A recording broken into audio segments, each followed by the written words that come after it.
Hello student, आपका स्वागत है आपके अपनी यूट्यूब चैनल जे पाठशाला में। और इससे पहले वाली वीडियो में हमने 25 एमसीक्यू क्लास 6 एनसीईआरटी हिस्ट्री के करा दिए थे आपको, और उसमें हमने 25 एमसीक्यू कर लिए थे और वो हमारा पहला वीडियो था। अब ये हमारा सेकंड वीडियो है। आज हम इसमें 26 से लेके अब जितने तक हो पाए उतना हम कर लेंगे। इसमें देख लेते हैं, क्योंकि वीडियो को ज़्यादा बड़ा नहीं करेंगे, छोटे छोटे वीडियोस के अंदर हम एमसीक्यू करते रहेंगे ताकि ज़्यादा लंबा वीडियो ना हो। तो चलिए शुरू करते हैं। जैसा कि आप देख रहे हैं स्क्रीन पे कि क्वेश्चन नंबर 26 क्या कह रहा है कि निम्नलिखित कथनों पर विचार कीजिए। चंद्रगुप्त मौर्य ने मौर्य वंश की स्थापना की। और दूसरा स्टेटमेंट कहता है कि यूनानी राजा सेल्यूकस का राजदूत चंद्रगुप्त के दरबार में आया था। तो पहला स्टेटमेंट जो है वो बिल्कुल राइट है कि चंद्रगुप्त मौर्य ने मौर्य वंश की स्थापना की थी। और जो दूसरा स्टेटमेंट है कि यूनानी राजा सेल्यूकस का राजदूत चंद्रगुप्त के दरबार में आया था, तो ये स्टेटमेंट भी आपका बिल्कुल राइट है। क्या है? बिल्कुल राइट है। लेकिन आया कौन था? तो उसका नाम है मेगस्थनीज।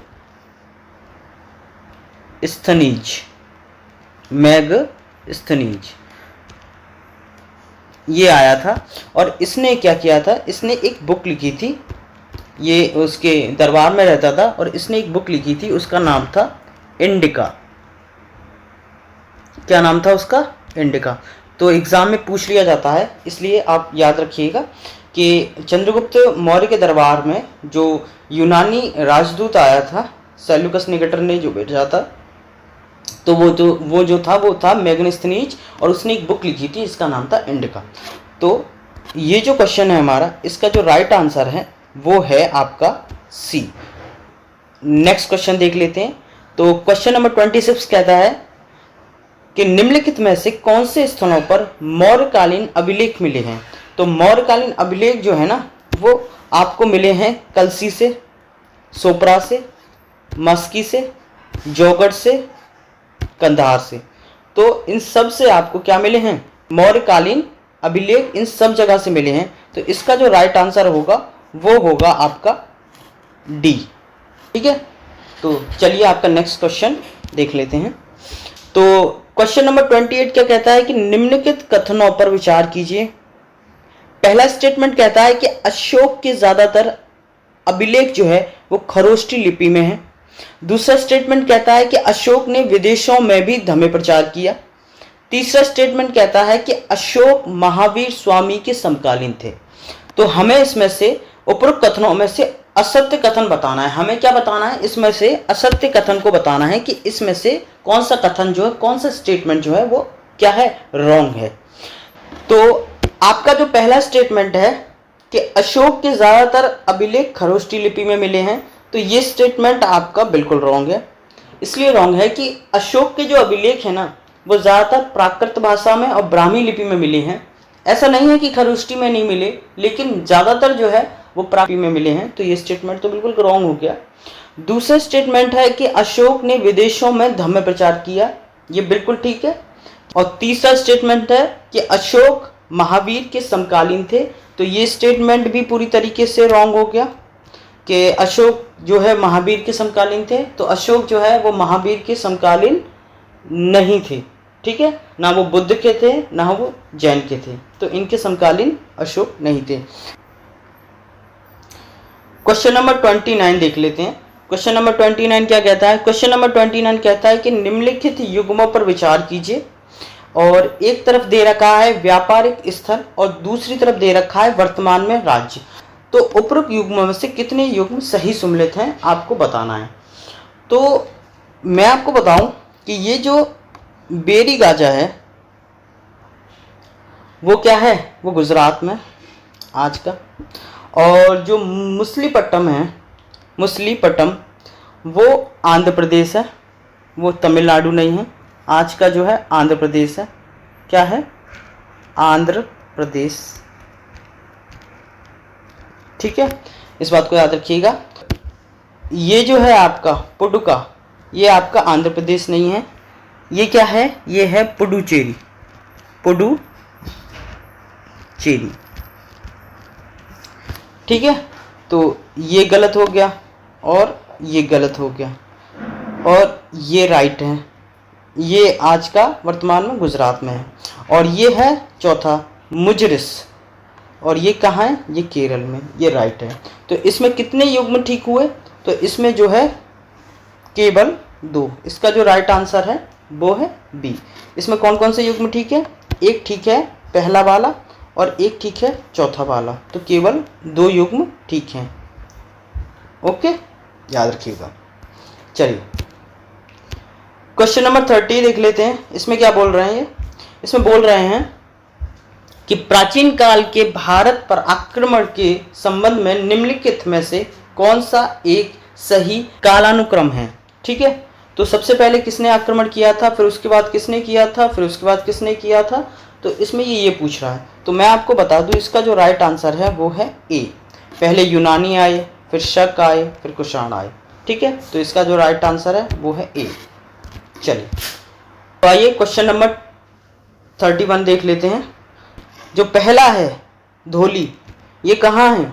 ये आपका उड़ीसा में है। उड़ीसा के भुवनेश्वर में स्थित है। और ये है एरागुडी, ये आंध्र प्रदेश में है।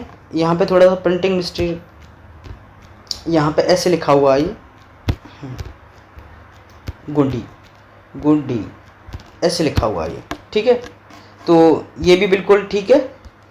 तो पहला स्टेटमेंट ठीक है, ये उड़ीसा में है, भुवनेश्वर में। दूसरा ठीक है, ये आंध्र प्रदेश में है। तीसरा जो है जौगढ़, ये जौगढ़ जो है वो आपका मध्य प्रदेश में नहीं है। ये जो जौगढ़ है आपका, ये आपका कहाँ है? मध्य प्रदेश में नहीं है। ये कहाँ है? ये उड़ीसा में है। ये कहाँ है? ये उड़ीसा में है, उड़ीसा में। और उड़ीसा में किस जगह पे? तो उड़ीसा में ये गंजाम जिले में। ठीक है, किस में याद रखेंगे? गंजाम जिले में है ये जौगढ़, ये अभिलेख जो है अशोक का। और चौथा पूछा था कालसी, और कालसी जो है वो आपके कर्नाटक में नहीं है। वो कहाँ है? वो आपके उत्तराखंड में। तो ये भी गलत हो गया, ये भी गलत हो गया, ये राइट है, ये राइट है। तो इसका जो राइट आंसर हो गया वो हो गया बी। पहला और दूसरा सही सुमेलित हैं। ठीक है, चलिए क्वेश्चन नंबर 32।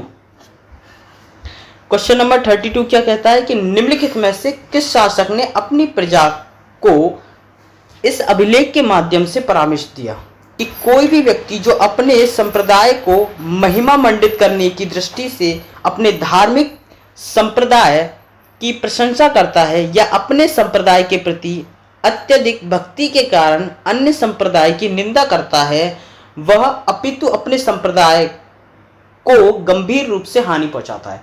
तो उन्होंने इस तरीके से बोला था कि आप अपने संप्रदाय के बारे में अच्छी बातें बोल रहे हो, आप अपने संप्रदाय के बारे में अच्छी अच्छी चीजें बोल रहे हो, और दूसरे संप्रदाय के, दूसरे धर्म के बारे में आप गलत बोल रहे हो, निंदा कर रहे हो। तो उन्होंने बोला कि ये जो है ना, ये गलत बात है। तो उन्होंने इस तरीके से बोला कि आप अपने को ऊंचा उठा के दूसरे को नीचा गिराते हो, तो आप अपने संप्रदाय के, अपने ही धर्म की क्या करते हो, क्या बोलते हो, निंदा करते हो।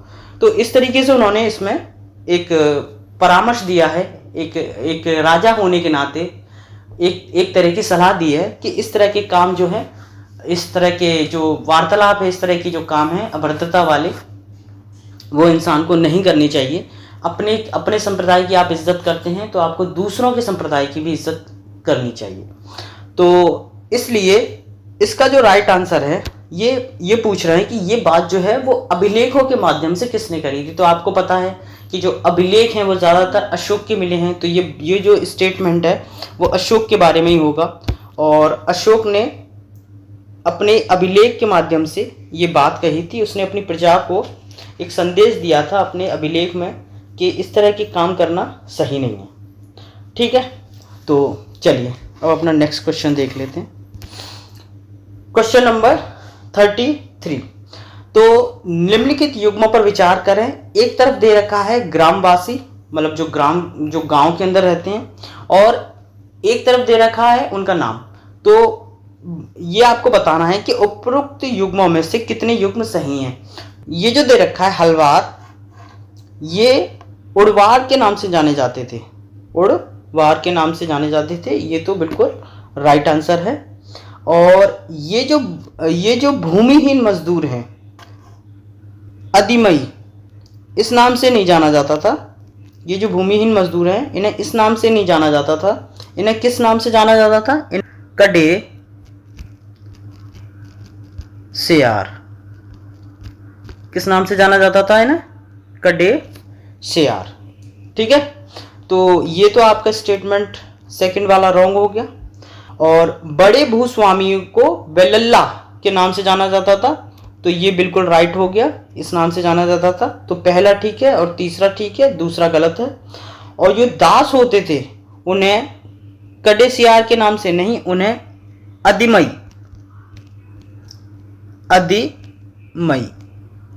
अदिमई के नाम से जाना जाता था।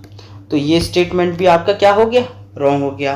पहला राइट है, दूसरा रॉन्ग है, तीसरा राइट है, चौथा रॉन्ग है। तो इसमें कितनी युग्म सही सुमेलित हैं? तो आप बताएंगे इसमें 2 युग्म सही सुमेलित हैं। याद रखिएगा, बहुत ही ज़्यादा इंपॉर्टेंट है। और यहीं से क्वेश्चन आते हैं, यहीं से फंस जाते हैं और फिर सोचते रहते हैं कि पता नहीं, हमने तो बुक में पढ़ा ही नहीं और हमें तो पता ही नहीं है इसका आंसर, और सब कुछ बुक में दिया होता है। चलिए अब देखते हैं क्वेश्चन नंबर आपका 34। क्वेश्चन नंबर 34 क्या कहता है कि निम्नलिखित कथनों पर विचार कीजिए। ठीक है, पहला स्टेटमेंट कहता है कि भारत के उत्तरी हिस्से में गांव का प्रधान व्यक्ति गृहपति कहलाता था। जी, अच्छा। और दूसरा स्टेटमेंट कहता है कि ग्राम भोजक का पद आनुवांशिक था। ओके। तीसरा स्टेटमेंट कहता है कि गृहपति को न्यायाधीश और पुलिस की शक्ति प्राप्त थी। उपरोक्त कथनों में से असत्य कथन है। जो पहला स्टेटमेंट है कि गांव के प्रधान को गृहपति कहते थे, तो ये जो है ये स्टेटमेंट पूरी तरह से रॉन्ग है। गांव के प्रधान को गृहपति नहीं कहते थे, ग्राम भोजक क्या कहते थे? ग्राम भोजक। तो पहला स्टेटमेंट है वो तो रॉन्ग हो गया कि भारत के उत्तरी हिस्से में गांव के प्रधान व्यक्ति को गृहपति कहलाता था। तो उत्तरी हिस्से में जो ग्राम का जो प्रधान व्यक्ति होता था उसको गृहपति नहीं कहते थे, उसको कहते थे ग्राम भोजक। तो पहला स्टेटमेंट तो आपका पूरी तरीके से रॉन्ग हो गया। दूसरा स्टेटमेंट है कि ग्राम भोजक का पद आनुवांशिक होता था। जी बिल्कुल, ये बिल्कुल राइट स्टेटमेंट है कि अक्सर एक ही परिवार के लोग इस पद पर कई पीढ़ियों तक बने रहते थे और इस पद को, ये जो पद था ना वो आनुवांशिक था। तो ये स्टेटमेंट आपका बिल्कुल राइट हो गया। दूसरी बात कि ग्राम भोजक का जो पद था ना वो क्या होता था? वो सबसे बड़ा पद होता था, ये समझ लो। ये जो ग्राम भोजक जो पद होता था ना, ये सबसे बड़ा पद होता था गांव में। तो जो आपका तीसरा स्टेटमेंट है कि गृहपति को न्यायाधीश और पुलिस की शक्ति प्राप्त थी, तो गृहपति को न्यायाधीश और पुलिस की शक्ति नहीं प्राप्त थी। ये किसको प्राप्त थी? ये प्राप्त थी आपके ग्राम भोजक को, थी ग्राम भोजक को।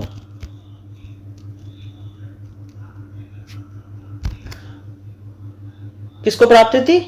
ग्राम भोजक को।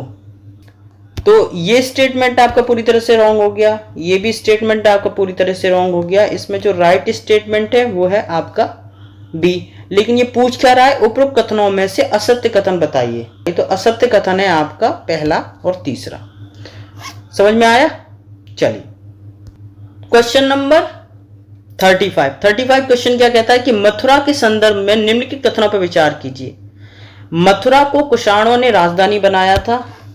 कुषाणों ने अपनी 2 राजधानी बनाई थी।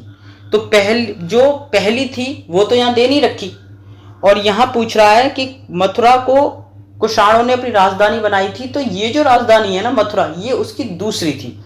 तो पहली राजधानी कौन सी बताई थी? आप मुझे कमेंट करके कमेंट बॉक्स में बताएंगे कि कुषाणों ने अपनी पहली राजधानी किससे बनाया। और ये जो है ना मथुरा, ये इसकी दूसरी राजधानी है कुषाणों की। दूसरा स्टेटमेंट पढ़ लेते हैं। और पहला स्टेटमेंट बिल्कुल ठीक है। दूसरा स्टेटमेंट है कि मथुरा में केवल बौद्ध विहार मिले हैं। बिल्कुल गलत। जहां आप केवल पढ़ लो इसका मतलब ये संभावना ज़्यादा है कि ये स्टेटमेंट जो है गलत है। केवल यहाँ पे आ जाए ना, वो समझ लो कि वहाँ गलत की संभावना ज़्यादा है। ऐसा नहीं हो सकता कि केवल बौद्ध की मिले, भाई जैन के भी मिल सकते हैं, ठीक है। मथुरा में केवल बौद्ध के विहार नहीं मिले हैं, वहाँ जैनियों के भी स्थल हैं, वहाँ हिंदुओं के भी स्थल हैं, और आज भी आप देख लोगे वहाँ पे हैं। तो ये स्टेटमेंट तो पूरी तरह से आपका रॉन्ग हो गया। पहला स्टेटमेंट राइट है, दूसरा स्टेटमेंट रॉन्ग है। तीसरा स्टेटमेंट पढ़ लेते हैं। तीसरा स्टेटमेंट क्या कहता है कि मथुरा यातायात और व्यापार के मुख्य रास्तों पर स्थित था।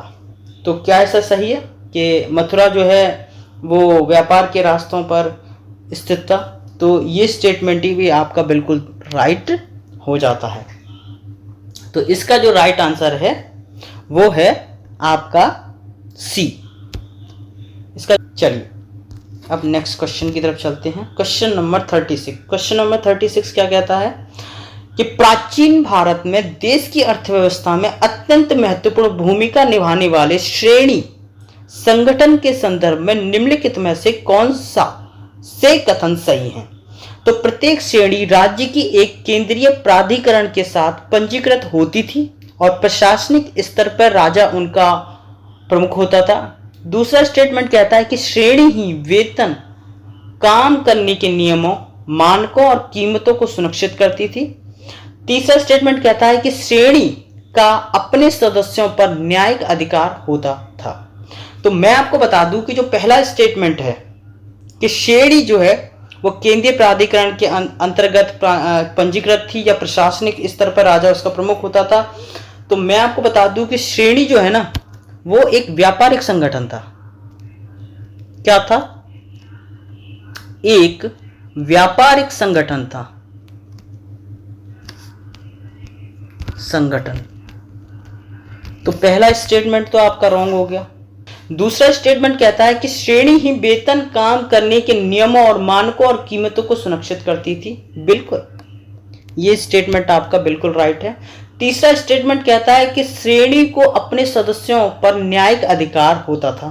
तो बिल्कुल, तो इस तरीके से ये जो स्टेटमेंट है आपका राइट हो जाता है। तो इसमें जो आपका राइट आंसर है वो है आपका राइट आंसर सी, दूसरा और तीसरा। ठीक है, आपका राइट आंसर। चलिए अब नेक्स्ट क्वेश्चन को देख लेते हैं। नेक्स्ट क्वेश्चन क्या कहता है आपका 37। तो क्वेश्चन नंबर 37 कहता है कि प्राचीन दक्षिण भारत में संगम साहित्य के बारे में निम्नलिखित कथनों में कौन सा एक कथन सही है? तो पहला स्टेटमेंट है कि संगम कविताओं में भौतिक संस्कृति का कोई संदर्भ नहीं है। दूसरा स्टेटमेंट है कि वर्ण का सामाजिक वर्गीकरण संगम कवियों को ज्ञात था। तीसरा स्टेटमेंट है कि संगम कविताओं में समर शौर्य का कोई संदर्भ नहीं है। चौथा स्टेटमेंट है संगम साहित्य में जादुई ताकतों को असंगत बताया गया है। तो मैं आपको इसका राइट आंसर बता दूं कि इसका जो राइट आंसर है वो है बी, वर्ण का सामाजिक वर्गीकरण संगम कवियों के द्वारा ज्ञात था। मतलब संगम कवियों को वर्ण का सामाजिक वर्गीकरण पूरी तरीके से पता था। ठीक है, अब चलते हैं आपका क्वेश्चन नंबर 38 पे। संगम कविताओं में मुवेनदार शब्द का उपयोग किसके लिए किया गया है? आपका पहला जो ऑप्शन है वो विदेशी व्यापार के लिए बंदरगाह, सेकंड है नगर की भूमि वर्गीकरण, तीसरा है 3 शासक परिवार के मुखिया, और चौथा है धार्मिक अनुष्ठान। तो मैं आपको इसका राइट आंसर बता दूं कि ये जो है 3 शासक मुखिया परिवार के मुखियाओं के बारे में बात करता है। किसके बारे में बात करता है? 3 शासक परिवार के मुखियाओं के बारे में बात करता है जो उस टाइम पे बहुत ही ज्यादा शक्तिशाली थे। और वो कौन कौन से थे मैं आपको बता दूं। चोल, मेरे नाम लिखते ही आपको पता चल गया होगा कि मैंने किसकी बात की है। चोल और पांड्य। कौन? पांड्य। ठीक है, चोल, चेर, पांड्य राजाओं के बारे में यहाँ बात हो रही है। और ये उस टाइम पे बहुत ही ज्यादा शक्तिशाली राजवंश माने जाते थे दक्षिण भारत के। ठीक है, क्वेश्चन नंबर 39 देख लेते क्या कहता है। क्वेश्चन नंबर 39 कहता है कि किस राजवंश के शासकों को दक्षिणा पंथ के स्वामी कहा जाता था? तो आपके सातवाहनों को। किसको कहा जाता था? सातवाहनों को। और सातवाहन के जो शासक थे ना, जो सभी सातवाहन शासक थे, उन्हें दक्षिणा पंथ के स्वामी कहे जाते थे। ये क्वेश्चन नंबर 40 देख लेते हैं। कुषाणों के संदर्भ में निम्नलिखित कथनों पर विचार कीजिए। तो पहला स्टेटमेंट कहता है कि उपमहाद्वीप में सबसे पहले सोने के सिक्के जारी करने वाले शासक थे। दूसरा स्टेटमेंट कहता है कि अश्वघोष कनिष्क से संबंधित हैं। कि आपका जो पहला स्टेटमेंट है कि इन्होंने जो है वो उपमहाद्वीप में सोने के सिक्के जारी किए थे, तो ये बिल्कुल राइट है। और दूसरा स्टेटमेंट अश्वघोष कनिष्क से संबंधित हैं, तो बिल्कुल अश्वघोष कनिष्क से संबंधित हैं, उनके दरबार में रहते थे ये। अश्वघोष ने बुद्ध की जीवनी लिखी है। जीवनी मतलब जीवन परिचय, जीवन के बारे में परिचय दिया है। लेकिन लिखी किस नाम से है? लिखी है बुद्ध चरित्र। बुद्ध चरित्र किस नाम से लिखी है? बुद्ध चरित्र। बुद्ध चरित्र नाम से इन्होंने बुद्ध की जीवनी लिखी है। किसने? अश्वघोष ने। ठीक है, और ये कनिष्क के दरबार में थे। ठीक है, और ये कनिष्क से संबंधित है। क्वेश्चन नंबर 40 तक हमने कर लिया, और अब इससे आगे वाली वीडियो में आगे की क्वेश्चन देखेंगे। तब तक के लिए आप अपना ख्याल रखिए, पढ़ते रहिए, तंदुरुस्त रहिए और खुश रहिए।